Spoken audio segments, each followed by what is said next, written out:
opened the door and grabbing him by the neck. He was then beaten so badly that he had to have surgery. How, like, our treatment of enslaved African people is related to our treatment of animals. Hello, my name is Stanley Heller. Welcome to The Struggle. The liberal Israeli paper Haaretz broke a story that I'm sure is no surprise to regular The Struggle viewers. The secret evidence proving that the biggest human rights groups are terrorists is bogus. The evidence isn't connected to any of the groups. Haaretz reporters wrote, the Shin Bet representative tasked with briefing U.S. Congress on Israel's designation of 6 Palestinian civil society NGOs as terrorist groups presented evidence on an unrelated organization. Of course, the embarrassing truth hasn't stopped the dangerous campaign against these Palestinian human rights organizations. Sarah Lee Winston explained why it's so dangerous. The designations outlaw their activities and criminalize working for or supporting them. The Israeli government can now shut them down, it can seize their assets, and jail their staff. It can even jail for 3 years any person who expresses support, praise, or sympathy for those organizations. We say stand with the 6.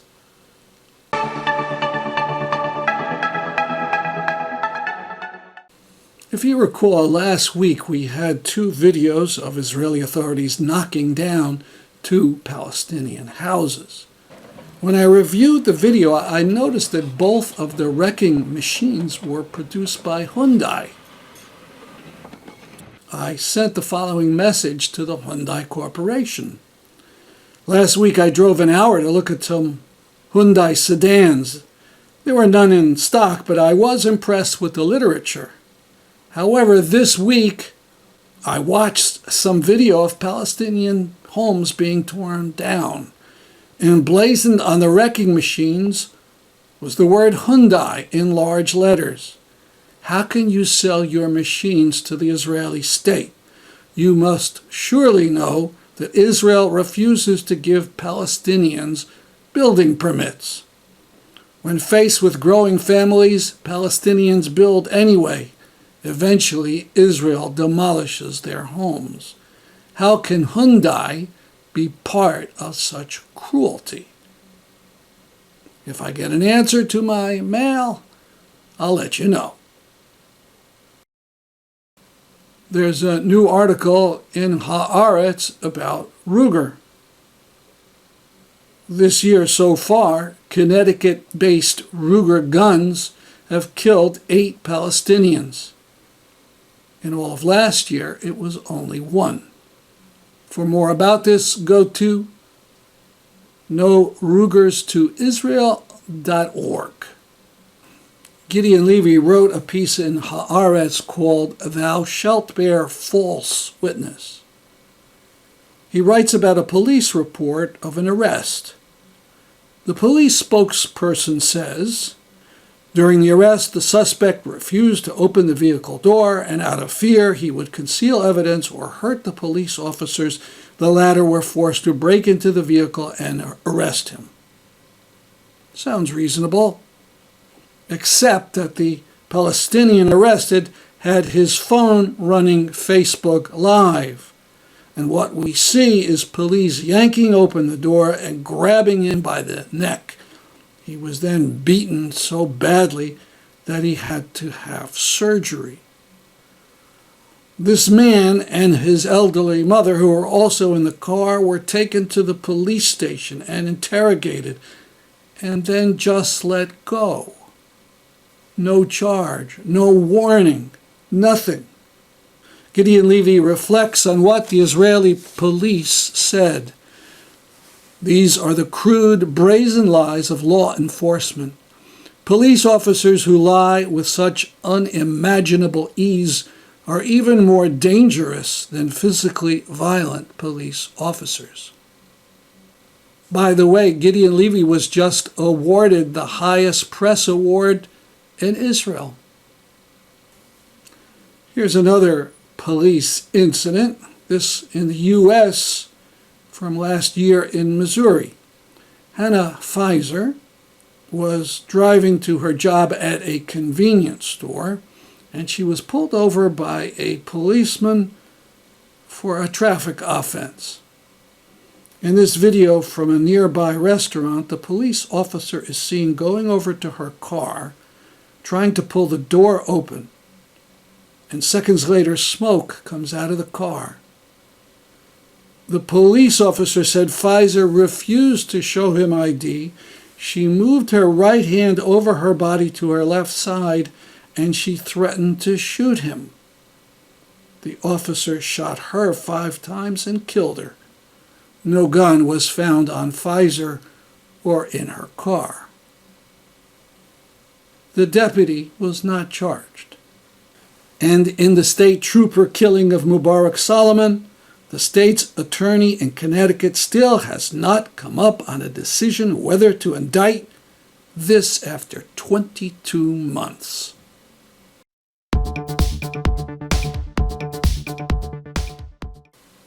Recently, the NPR radio show On Point had a program about Taiwan.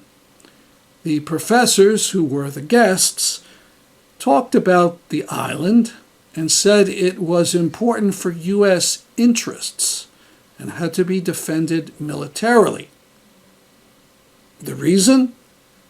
Over 90% of advanced computer chips are manufactured by one company on that island. So it makes more sense to go to war with China than to build computer chip factories in the USA.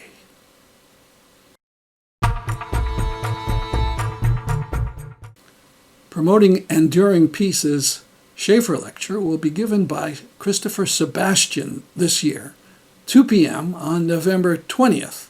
It'll be online.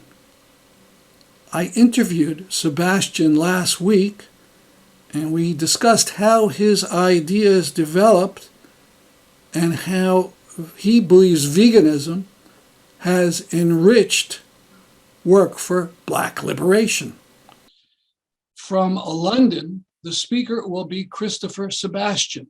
He's a technical writer, journalist, a researcher who writes about the intersections of food, politics, pop culture, and media.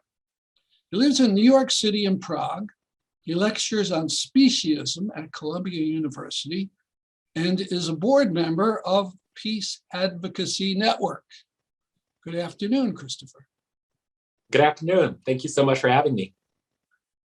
Now, you've asked that the topic of your lecture be the revolution will be plant-based, and I'll ask you about that briefly at the end of our interview.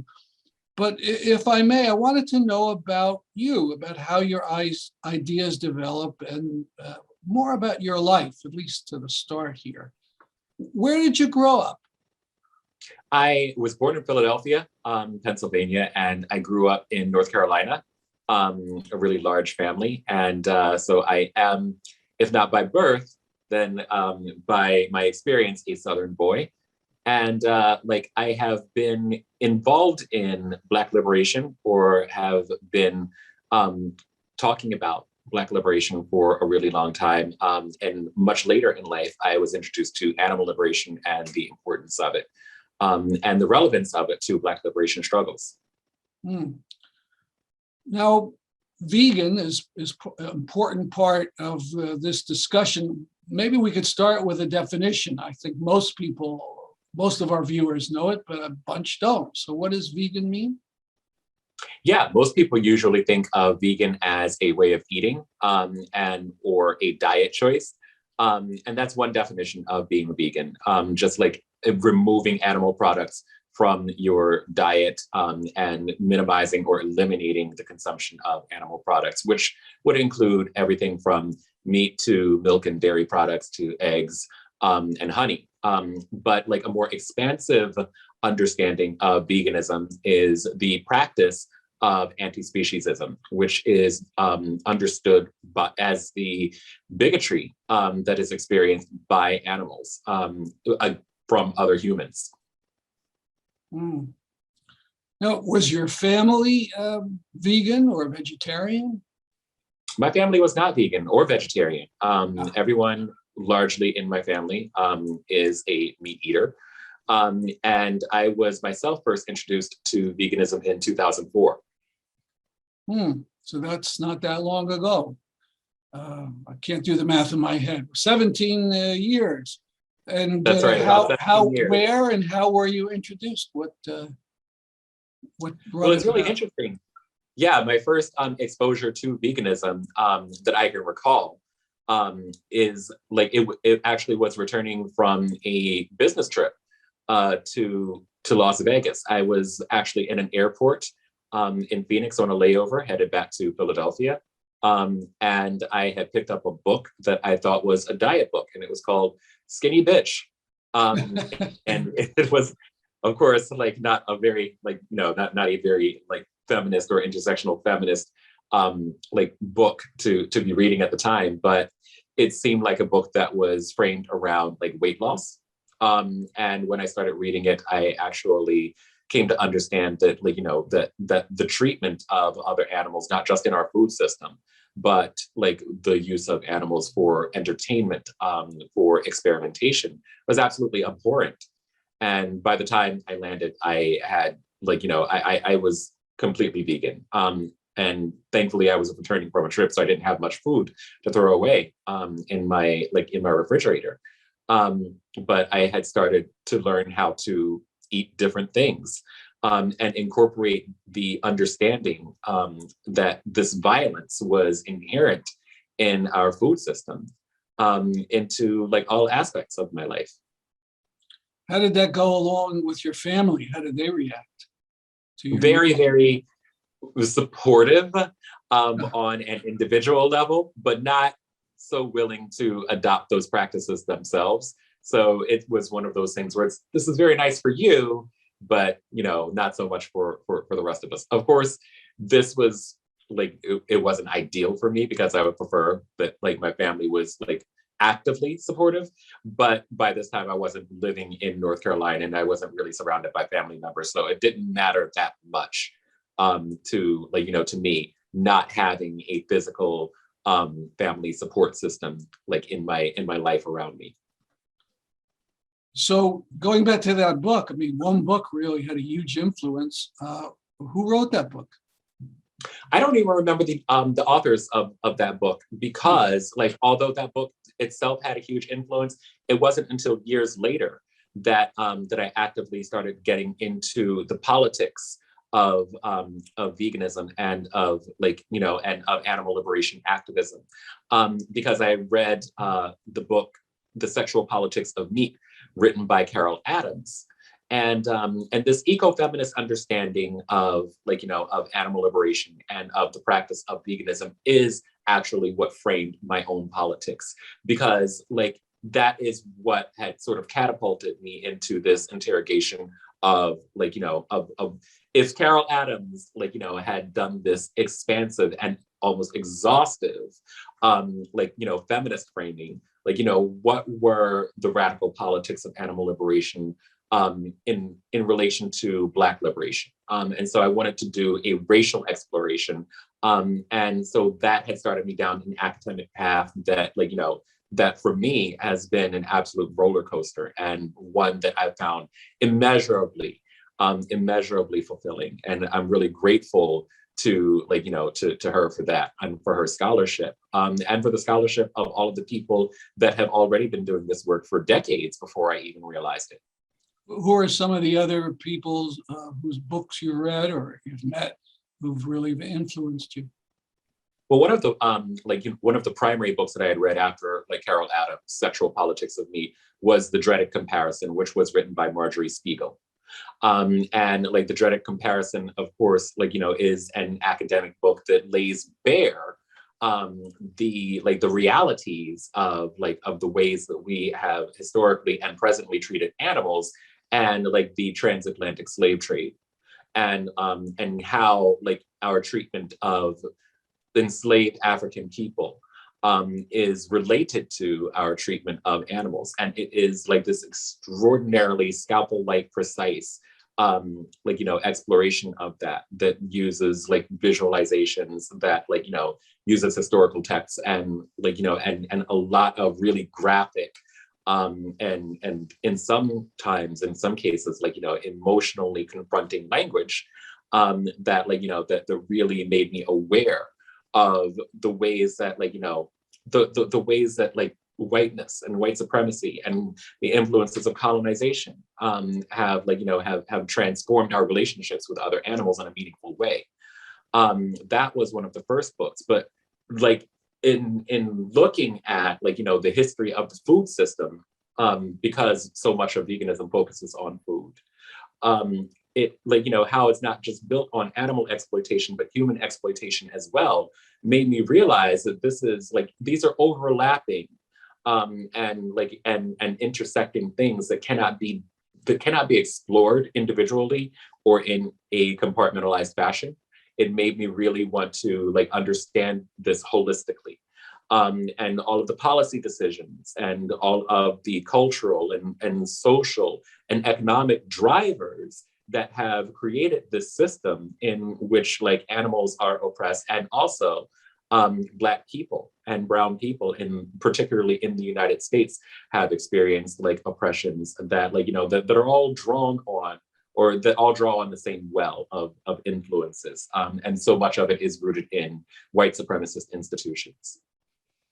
So you've written about this and you've lectured all over. Maybe you can tell us some of the places where you've spoken. Have you been involved in campaigns, protests, something like that, where veganism and Black liberation intersect? Most of my work is academic. Most of my work actually occurs in the classroom instead of on the street. So a lot of that is about a lot of my work is about exploring this from the academic perspective and uncovering the history and making people aware that our decisions, our food decisions, our our entertainment decisions don't occur in a bubble. And so yeah, I've lectured about this at Columbia. I have lectured about this at Cornell, at Oxford University, the University of Gothenburg in Sweden, so many places, and and making new discoveries along the way. So there is a tremendous body of work to draw on, not just my own discoveries, but the discoveries of other people. Well, I don't want to preempt, I don't know what the word would be, but let's just touch about the topic. Your lecture is going to be 2 p.m. Eastern on November 20th. It'll be online. What do you mean, briefly, by saying the revolution will be plant-based? It is a play on the popular phrase that the revolution will not be televised. But yeah, the revolution will be plant-based. And I very strongly believe that that so much revolutionary thought overlooks, as so much revolutionary thought, so much radical thought, or what we consider to be radical thought, overlooks the ways that we treat animals, the ways that we enact violence against other animals, who are meaningfully minoritized persons in our society, in the ways that they are discriminated against, or treated within our systems. And so, when I say that the revolution will be plant-based, I'm talking about just radically changing our food system, radically changing our relationships with other animals, radically changing the way that we think of communities, and the fact that they are all human-centered and oftentimes reproduce the same types of oppression that we are seeking to end, because it maintains the hierarchy that that overvalues or values at all human exceptionalism. Because we are just one species of animal on this planet, And we somehow have gotten like the impression that we are the most important species. And that attitude has that has contributed to so much violence. And indeed, it is continuing to contribute to ecological collapse. And until we actually understand our place in this world, until we actually learn how to meditate on our treatment of other animals, I think that it is incredibly difficult for us to realistically end these systems of oppression that that are all around us at all times. And one of the most meaningful steps that we can take in order to practice anti-speciesism is to, number one, adopt a plant-based diet, but really repair our ecological relationships with one another. And so that is what I mean when I say that the revolution will be plant-based. Sounds very interesting. Looking forward to the talk. Well, thank you for this interview. Thank you so much. And for more about Chrisopher Sebastian, viewers should go to the website of Promoting Enduring Peace, peace.org, where you'll find links to some of his talks and to his personal website. Tuesday, November 16th, may be the end of the road for the trees called Remington Woods. It's in Bridgeport, Connecticut. The zoning commission there can vote to go ahead and rezone the area as commercial. At stake is a woods half the size of New York City's Central Park. Anyone can go online and speak, resident or non-resident. Go to preserveremingtonwoods.com/action to get the link to the meeting. You don't have to speak. You could keep your video on and hold up a sign, or turn your video off and change your Zoom profile to say, preserve all of Remington Woods. Meanwhile, 6 major automakers and 30 governments pledged Wednesday to phase out gasoline and diesel-powered cars and trucks by 2040. But Toyota, Volkswagen, Nissan, Renault, and Hyundai, Kia refused to sign the pledge, as did the U.S., China, and Japan. The number of daily U.S. coronavirus cases is once again on the rise after nearly 2 months of declines from September's peak. States reported nearly 100,000 new infections Wednesday and over 1,600 new deaths. In international news, in Ethiopia, the United Nations says 16 staffers have been detained in the capital, Addis Ababa.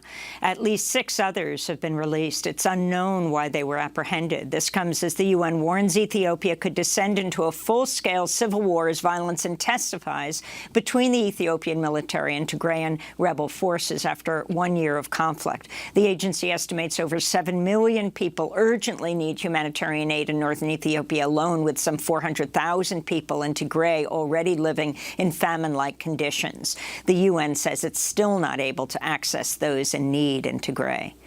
In Niger, at least 25 children were killed and over a dozen injured when a fire engulfed their classrooms Monday. Fires are not uncommon in schools in Niger, which are often constructed from flammable materials like straw and wood. It's the latest tragedy in the West African nation. Just 1 day earlier, at least 18 people died in a collapsed gold mine in the south of Niger. Separately, Niger had just held 2 days of national mourning after 69 people, including a local mayor, were killed last week in an attack by gunmen in Niger's volatile southern border region. The UN is urging Burma's military to give the agency access to over 3 million people in need of life-saving humanitarian aid amidst ongoing violence following the February 1st military coup, a growing economic crisis, and the COVID-19 pandemic. In other news from Burma, U.S. journalist Danny Fenster has been charged with terrorism and sedition. Fenster has been detained since May and is already on trial for 3 other charges, accused of instigating dissent against the military, visa breaches, and unlawful association with a, quote, illegal group. The 37-year-old is a former managing editor of Frontier Myanmar, an independent online news outlet. His trial is being held at a military-run court inside prison where members of the public, reporters, and embassy officials are banned from entry. In Yemen, a journalist has been killed in a car explosion in the city of Aden. Rasha Abdullah al-Harazi worked for a United Arab Emirates-based television channel and was pregnant. An initial police investigation revealed an explosive device had been planted on her car. Her husband, who's also a journalist, was also in the car. He survived but was seriously injured. No group has claimed responsibility for the attack. A new investigation by a federal watchdog found at least 13 Trump officials engaged in illegal campaigning for his re-election while in office in violation of the Hatch Act. Some of those named in the report include his son-in-law and senior advisor Jared Kushner, Counselor Kellyanne Conway, Secretary of State Mike Pompeo, Chief of Staff Mark Meadows, Press Secretary Kayleigh McEnany, and Senior Advisor Stephen Miller. Meanwhile, the House committee investigating the January 6th Capitol insurrection has issued subpoenas to 10 more former Trump officials, including Stephen Miller and McEnany. McEnany made multiple claims about voter fraud, both before and after the 2020 presidential election, including at her first news conference following Trump's loss to Joe Biden. There are very real claims out there that the campaign is pursuing. This was a system that had never been tried in American history, mass mail-out voting. It's one that we have identified as being particularly prone to fraud. This comes as a federal judge Tuesday rejected Trump's latest bid to use executive privilege to block the January 6th House committee from accessing documents related to his attempts to overturn the election.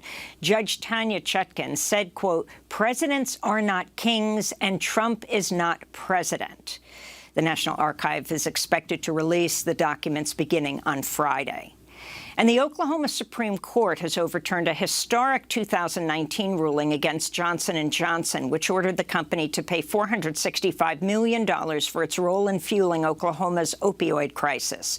The court said the state's public nuisance law could not be applied to J&J's deceptive marketing practices. Oklahoma's Attorney General indicated his office may seek to challenge the ruling.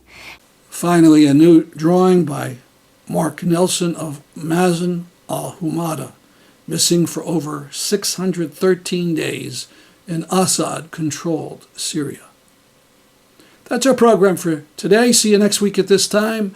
I'm Stanley Heller for The Struggle.